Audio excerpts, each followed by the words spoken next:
Why it is. All right, we're in drive now. Okay, so this is kind of nuts. And no, we're not talking about the video from yesterday. Boom, pow. You don't get that if you didn't see the one from yesterday. But if you did and you took the challenge, then awesome. We're not going to talk about it at all because that would be awkward. Okay, so basically this is, it's really, it reminded us of something that we didn't witness, but we know happened back in Point Pleasant, West Virginia, I believe. There's a entity known as the Mothman, and the Mothman is like an 8-foot tall winged creature with red eyes that people can't quite decide whether or not is a harbinger of death or if it is a omen trying to otherwise warn earthly beings of looming catastrophes. Well, yes, a bridge collapsed in Point Pleasant, West Virginia back in the 90s.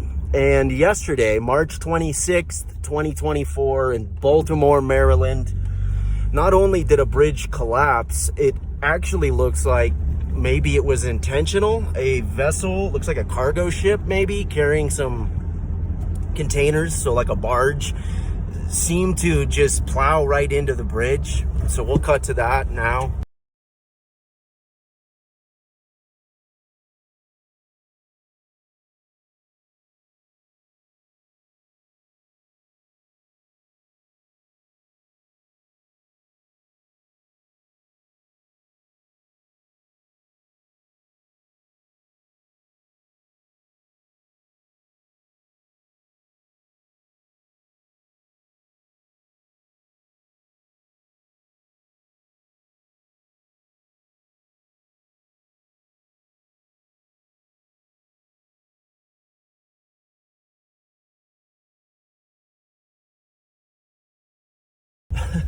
Why do we do this to ourselves? Well, I mean, admittedly, it does help us wake up. If you want to kick the coffee, you should subscribe to Immigrant News, essentially. We like to keep our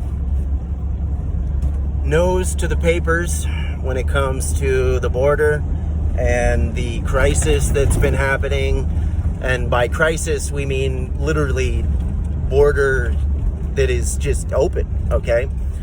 And we don't know how many American citizens are aware of this problem, or at least the severity of this problem. They're literally, this was their bipartisan plan. In other words, this was the deal Republicans and Democrats came together to work on a solution for, and they proposed that we have a limit. So we only allow something like 5 million illegal people to come in. But any more than that, so it's 5,000 a day.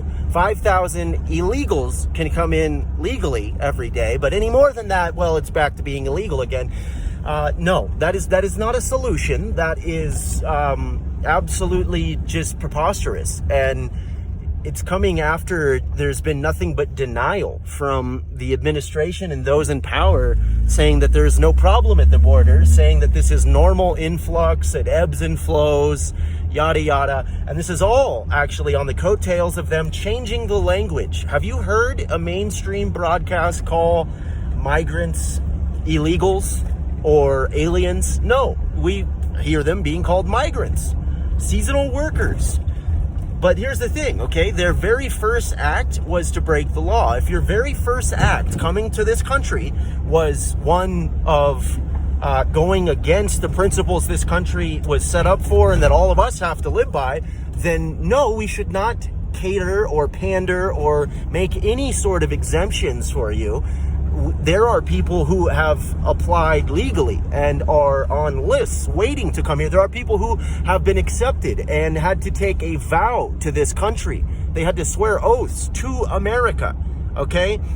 Not only is this insulting to all of them who went through the legal processes, but it is completely just a slap in the face to all of us working class citizens who are already struggling when it comes to trying to gain our independence from the system, not being dependent on food stamps or Social Security or government programs.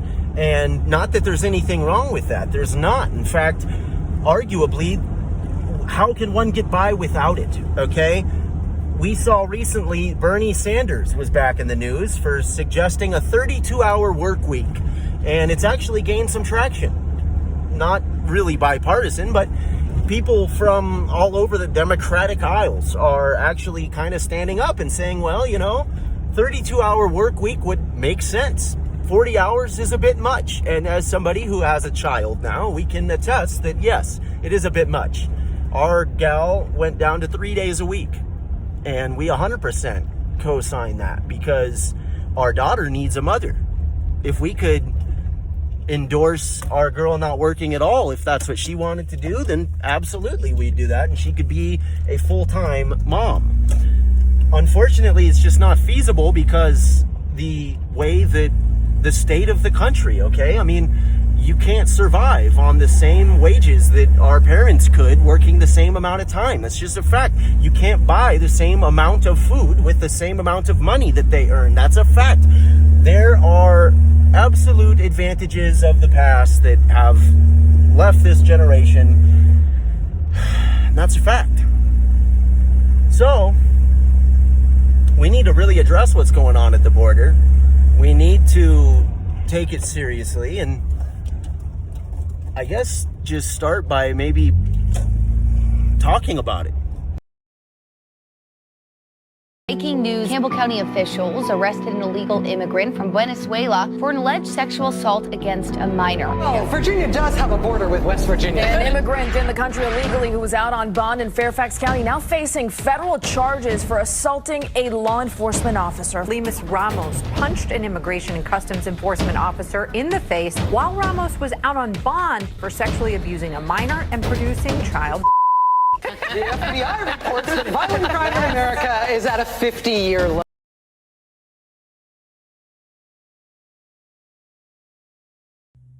DAAMN. So, we're here back at the Tiki job and place where we measured the roof yesterday, for those of you who are here. So, essentially, we just rediscovered an old interview of Dr. Peterson on the Joe Rogan podcast. And this was actually 5 years before we even knew who Peterson was or ever even heard about him. And he outlines a lot of really crucial elements that led to our becoming who we are today. So, without any further explanation, Jordan basically goes into a little bit about his own history. He talks a bit about what rose him to prominence, his own beliefs based on what his experience has been. And then him and Joe kind of chop up a few different things. Opportunity of outcome is one of them, as opposed to opportunity of equality. We didn't know what the difference really was, at least not as articulately, until Dr. Peterson was able to explain it. Some of his old videos that are just lectures of him actually teaching as a professor in university, that was our very first exposure to the doctor. So anyway, we'll jump back in maybe halfway through. He does go in to talk about the future authoring program, which is something we have not done yet, but it sounds like we damn sure need to. We do have Peterson's book. We've read his 12 Rules for Life, and it doesn't quite do it for us the way his conscious stream of thought does. We relate a lot to the way that his brain operates. We just don't really have the credentials to back it up, or the life experience, or fill in the blank. He is a very, very smart individual. Not that we aren't. We just sometimes are maybe a little too smart to be that smart. All right.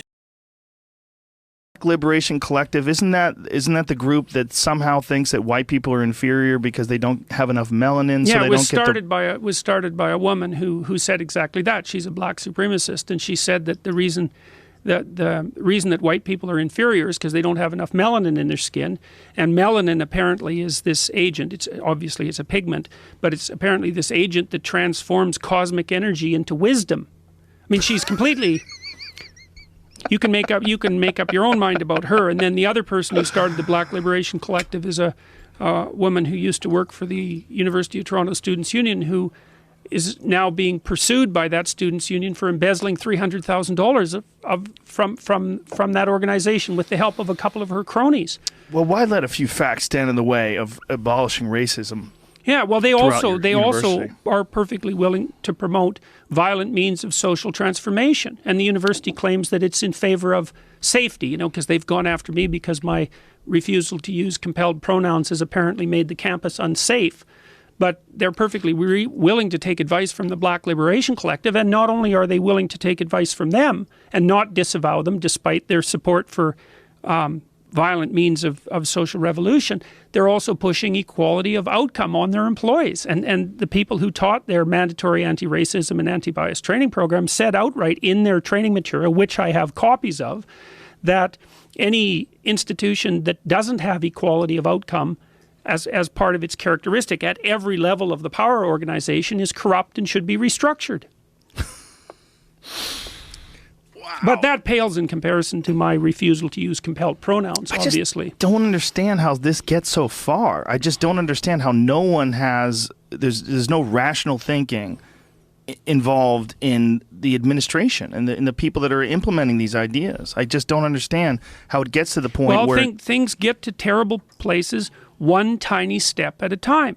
You know, if I encroach on you and I'm sophisticated about it, I'm going to encroach 2 millimeters. I'm going to encroach right to the point where you start to protest. Then I'm going to stop. Then I'm going to wait. Then you're going to calm down. Then I'm going to encroach again right to the point where you protest. Then I'm going to stop. Then I'm going to wait. And I'm just going to do that forever. And before you know it, you're going to be back 3 miles from where you started, and you'll have done it one step at a time. And then you'll go, oh, how'd I get here? And the answer was, well, I pushed you a little farther than you should have gone, and you agreed. And so then I pushed you a little farther than you should have gone again, and you agreed. And if anybody's interested in this sort of process, and this is a horrifying book, if you want to read about how this process works, you can read a book called Ordinary Men by Robert Browning. Studied this police battalion. It's a very interesting book. So these were middle-aged German men. So they were raised and educated really before Hitler came to power. So they weren't indoctrinated Nazis. They were policemen. And when the Nazis went through Poland and then needed to impose their brand of order on Poland, they brought policemen in. They brought this battalion of middle-aged policemen in. And their commandant, their commander, was by all accounts a pretty decent guy, and he told them that because it was wartime they were probably going to have to do some pretty terrible things, but that they could go home if they didn't think they were up to it. So there was no compulsion. You know, this wasn't a Milgram experiment or an experiment where you had to obey orders. The guy who was giving the orders said, look, this is going to be awful, but you can back off. But the guys thought, well, I'm not going to leave my comrades here to do the dirty work, you know, which is kind of a virtue in a perverse way. And then Browning details how they went from ordinary policemen to guys who were taking naked pregnant women out into the middle of fields and shooting them in the back of the head. And they were physically ill during most of the transformation process. You know, they started out by rounding up the Jewish men between the ages of 16 and 65. Well, you know, you can kind of understand that because you're at war. And then they put them in stadiums. And then they had to shoot some of them. And then they had to load them on cattle cars. It was like one step at a time. These guys were having a dreadful time of it. They didn't stop. They didn't stop. And so that's how things get to where they are now, is that, I mean, I know they're not at that point, and I'm not trying to make the case that they're at that point. Well, you're one of the first people that's sounding an alarm, that there's a real issue with controlling people. There's a real issue with controlling dialogue, controlling the way people communicate, and that these ideologies, although seemingly innocuous, they can take you down very dangerous roads. Yes, well, seemingly innocuous ideology. Those words, innocuous ideology, those words do not go together. There are no innocuous ideologies. And they're forms of pathological oversimplification. And they're also clubs. I mean the kind of clubs that you hit people with, as well as the clubs that you belong to. The advantage to me being an ideologue is that I can explain everything. I can feel morally superior. and I know who my enemies are. And you know what you're supposed to do with enemies. They're not your friends, right? You move against them. And, you know, we're approaching a situation, and this has already happened, I think, more in the United States than in Canada, although our countries are competing to see who can cross the idiot line fastest. You're in a situation in the US where 50% of your population won't talk to the other 50%. That's not good. And I would say it's more pronounced on the left liberal side because they regard everybody who voted for Trump as essentially as an enemy. It's like, hey, people, that's 50% of your citizens. You might think about talking with them. He's absolutely right. If we keep alienating each other to the point where we dismiss the other's ideas or argument based on their history or based on something that has nothing to do with the topic at hand, what we're doing is we are essentially determining what constitutes truth, and we're using a different metric other than, oh, I don't know, the truth.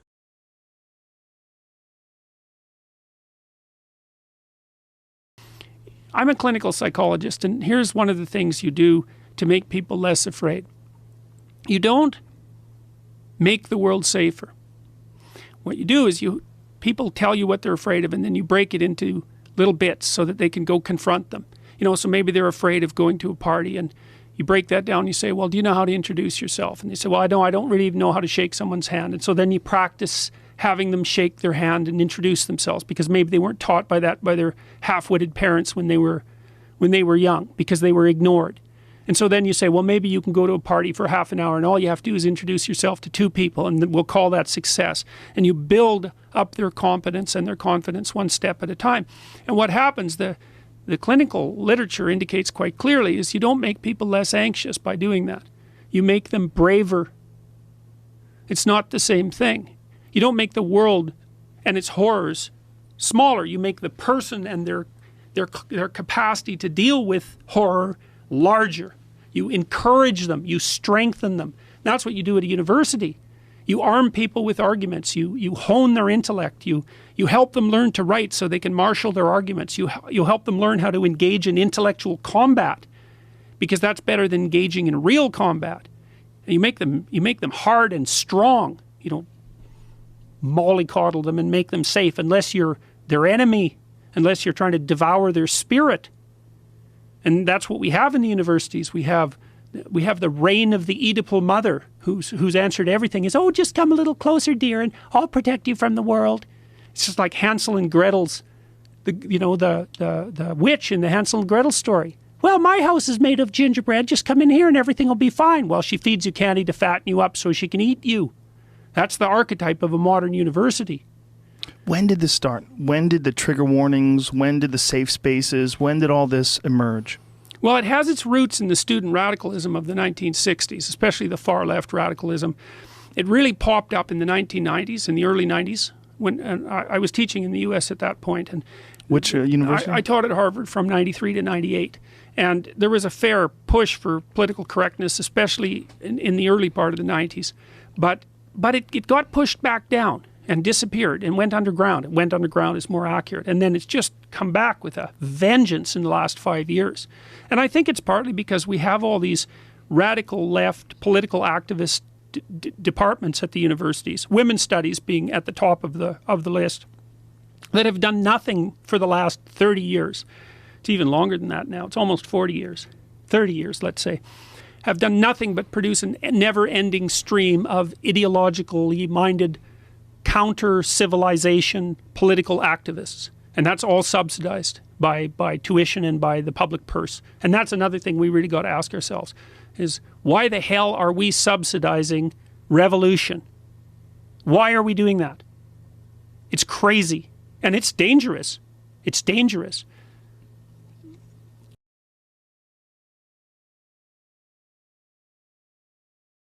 One reason that people are watching them. One, it's not the production quality. The audio's okay, and I'm a good speaker, but it's not the production quality. The reason they're watching them is because they want to know. And that's something that's really cool about YouTube. And YouTube also seems to be quite skeptical about advanced production values. You know, the people who are popular are often people like you who are basically sitting there talking and everyone's listening. It's like, oh, well, people are actually talking about something, and this turns out to be interesting. It's like the rebirth of genuine journalism. So yeah, YouTube's God only knows what YouTube is, but well, I think it's the a internet social in general, revolution. I believe you're right, and I think the internet in general is this really new thing in terms of the ability to express yourself. I mean, it's only existed for 20 plus years, and in terms of human history, that's a blink of an eye. And it's only really been used, as you've described, over the last couple of years in this form. And I think it also is responsible, I think, for a great deal of the rise of the popularity of the social justice movement. I think it's a double-edged sword. I think these echo chambers and these people that do find these patterns of behavior that they subscribe to. And I think that's a part of the problem with ideologies in general, is that instead of thinking for yourself, you subscribe to a predetermined pattern of behavior and you lock in, like, this is what I'm supposed to believe, this is what I'm supposed to enforce, this is what I'm supposed to side with, and you go with that. One of the good things about the internet is that it is potentially possible to see contrary viewpoints and analyze them in the comfort of your own home and being by yourself and looking at maybe one of your videos, and maybe someone would come to your, and I'm sure a lot have come to your videos in anger, mad at you, and then listen to your points of view and listen to how clearly you've established all of these positions and what you actually feel is the problem with these positions in a very calm and very rational and a very well-educated point of view. I think these people, they have the potential to be at least informed, and because I've had lots of letters, obviously, maybe, I don't know, 2,500 letters maybe to my email accounts now about this, and a very large number of them, maybe 200 letters, 150 to 200, have been from people on the radical left who've written to me and said that they can no longer speak, because the authoritarian types, the PC authoritarians, have got so controlling that their once fashionable position is now being deemed unacceptable, and they're alienated and excluded. Again, alienating, excluding, not good. Can we agree on that at least? If not, then let's have a healthy, structured debate on it at thatdamntalkspot.locals.com. Ending this little brief exposure to Dr. Peterson here is going to be a bit about the self-authoring program we mentioned earlier, and he talks about what it is, why he developed it. We're going to do it. Let's do it. Together in this self-authoring suite to help people write about their past, to sort it out in a detailed autobiography. It asks you questions about your past. It says divide your life up into 6 epochs, and then divide each of those, that might be, say, birth to kindergarten, and then maybe elementary school, and then maybe junior high school, however you want to do it, and then to write about the emotionally significant events in each of those epochs, and then to describe their effects on you, and then to analyze how you did in those situations, what you might have done differently, what you might do differently in the future, to straighten out your past. And I've done that with my students in my Maps of Meaning class for about the last 10 years, and some people have written 15,000 words. It's not that uncommon for students to write 15,000 words in their autobiography. Wow. So that's such great advice. That's such great advice about reconciling with your past, because so many people just carry it around. Yeah, well, if you're thinking about your past, what it means is you haven't analyzed the causal chains. Because you might say, well, why do you remember your past? Well, you might say, well, it's in order to have an objective, record of the past. It's like, it has nothing to do with that. There's only one reason you remember the past, and that's to be prepared for the future. That's why you remember the past. And so what you're supposed to do is take the past and extract out from it wisdom. And wisdom is the ability to avoid stumbling blindly into ditches. And so you think, well, here's a time in my past I stumbled blindly into this horrible ditch and terrible things happened to me. It's like, okay, you need to take that apart. You need to figure out, how was it that events conspired with your participation, voluntarily or involuntarily, so that terrible consequence emerged. You need to know why that happened and how you could react differently in that situation. And as soon as you do that, your brain will leave it alone. It won't obsess you about it anymore, because the anxiety-producing parts of your brain are basically trying to tell you where there are obstacles in your environment. It's like, look out, don't go there, don't go there. It's like, well, don't go there, there's fire. Well, maybe you could master the fire, right? Then you're a wielder of fire, you're not just a victim.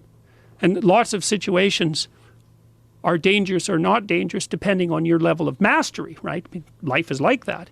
And so a negative emotion that's associated with a memory is something that's crying out for mastery. And writing can really help with that. So you're reorganizing your brain when you write autobiographically. You're basically, the emotions, memories can be stored at different levels of your brain, from sort of primordial reptilian image-laden areas that are very emotional, up to finely articulated plans for your future life. Well, you want to take everything that's negative and emotional and transform that into a fully articulated vision for your future. And that frees you of your past. You shouldn't be thinking about your past. I mean, maybe if you're 80 and you're going over a well-spent life, that's a whole different thing. But if you're 30, 35 or 20 and most of the time you're thinking about your past, it's like your soul is trapped back there. And you need to free it through investigation. And the metaphysical language is appropriate because that is, in a sense, what you're doing. You're trapped in the past. It's like you got to break free of that so you can use all your resources to move ahead into the future. Anyways, in these programs, the Future Authoring Program, like I said, has had walloping effects on people. That's fantastic advice. One thing in particular here is, if somebody in the first half of their life is constantly reliving or analyzing something from the past, something that happened longer ago than 18 months, then that is something that not only is worthy of further investigation, but it's actually something that is unobjectively, unequivocally holding that individual back. He uses a great turn of phrase that it's like their soul is stuck when that event happened or in that time period. And wow, there's a reason why we chose the first family album that was on our phone for a background while Dr. Peterson describes the Future Authoring Program. And that reason's not because our family has nothing to do with where we need to devote some energy and work. And you know what? Not everybody's like that. At least, not that not every family could use some work, but not every family is going to be open to admitting it. And not every family or everybody in every family is going to be willing or wanting to put in that work. For whatever reason, maybe some really just don't care if the relationship evolves, gets better, whatever that means, or even stays the same. Because a lot of times, take it from this recovering addict alcoholic, if we're not moving forward, then we're going backward. It's like we're in a stream, and that current is life, and it's constantly coming at us. And if we're not being an active participant, then we're going to get swept away. Stand still for like a week and see where you are. See if we're wrong, You'll go backwards. You won't stay in the same place any damn way. We'll let Dr. Peterson take it away a little more articulately.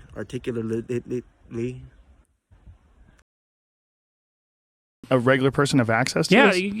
It's called self-authoring. So that's SELF authoring, like writing a book, selfauthoring.com. And the programs, I gave away the Future Authoring Program. I think it might still be free.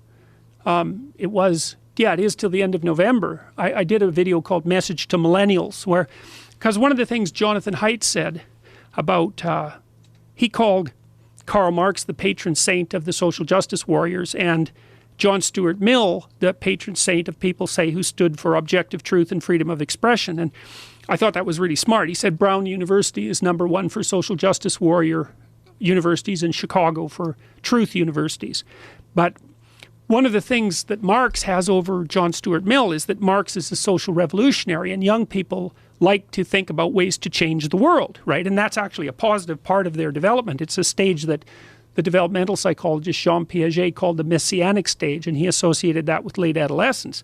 It's like while young people want to change the world. The problem is that that's been harnessed into attempts to change other people.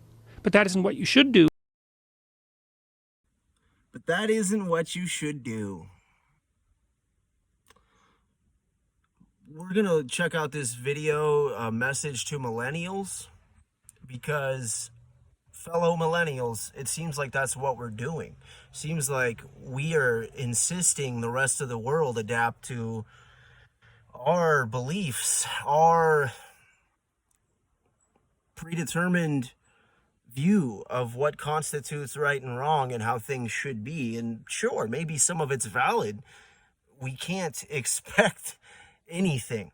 No expecting anything. We have to lay out the argument articulately and be willing to be honest when we are wrong. And that means, you know, engaging.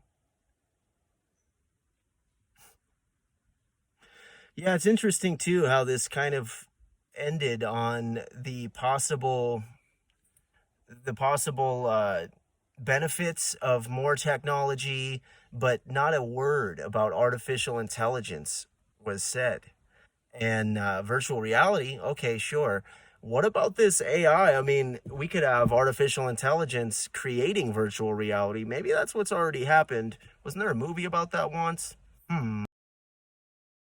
I couldn't write a book with that much reach. That's crazy reach. It's crazy. Yeah, it's revolutionary. I believe that. I believe it's revolutionary. I believe it is too, and I believe no one saw it coming. And I think it's such a new thing that we're all just sort of starting to get a handle on how to use it and what it's capable of. Yes, well, it was like the internet was for pornography. Well, that changed quick. And YouTube was for cute cat videos. And that changed quick too. You don't know what the technology is going to do.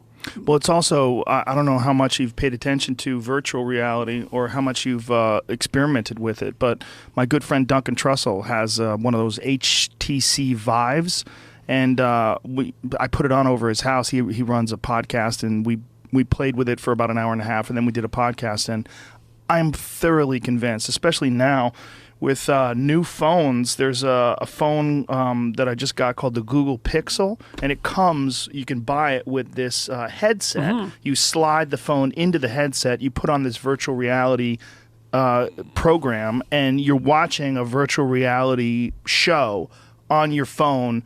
I mean, a regular phone that fits in your pocket just slides into this headset. Yep. You could do not just a two-dimensional thing where you're showing a lecture and showing images and having a discussion and putting these images in the background or in the foreground and have the audio over it, but rather you could have three-dimensional things where you could show a city, a village, a mountain range. You could show geometric patterns. You could get involved in, I mean, it could be used for a million different things, and not just for entertainment, but also for education.